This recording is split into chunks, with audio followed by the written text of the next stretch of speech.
Je veux aujourd'hui vous parler d'une chose fragile et précieuse, la liberté d'expression sur Internet. De nombreux officiels européens, ou encore le ministre français des Affaires étrangères réclament l'interdiction de la plateforme numérique X, anciennement Twitter, au motif de son propriétaire, Elon Musk, utiliserait pour promouvoir un certain nombre de valeurs et d'opinions et ou promouvoir certains candidats aux élections. Cette vision est profondément arriérée, défaitiste et elle témoigne, chez une partie des élites occidentales, une intolérance profonde pour la véritable liberté, la liberté d'expression, dont chacun peut user dans nos limites définies par la loi. Sans la liberté d'expression, c'est tout l'esprit occidental qui s'éteint et ce sont nos démocraties qui se fragilisent.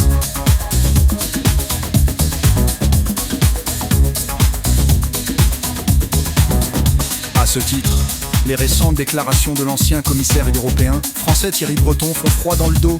Il reconnaît ouvertement que l'Europe a fait annuler les élections en Roumanie par crainte de la victoire d'un candidat surprise, et sous prétexte de prétendue manipulation visant les réseaux sociaux, notamment au travers de TikTok.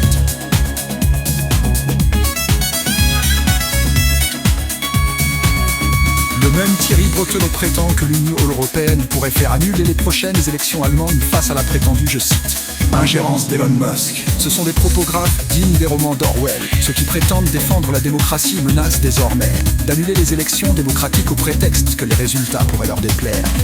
Soyons clairs, il faut être extrêmement attentif sur le pouvoir de l'argent et vigilant sur les agissements de milliardaires et de chefs d'entreprise, car nul ne doit être au-dessus des lois. Les seuls décisionnaires doivent rester les peuples.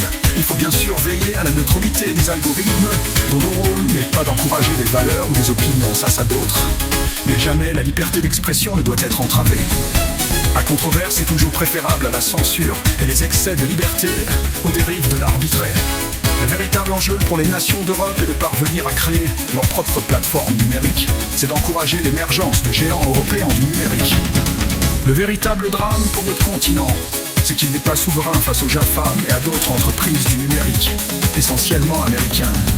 Notre approche ne doit pas être punitive ou normative comme elle, au sens que nous pouvons exclusivement. Nous avons des réseaux sociaux, nos rêves de nos propres réseaux sociaux, avec nos règles de transparence et d'éthique, règlements de respect, règlements de démocratie et de l'éthique, et nos critères de respect de la démocratie et de la vie privée.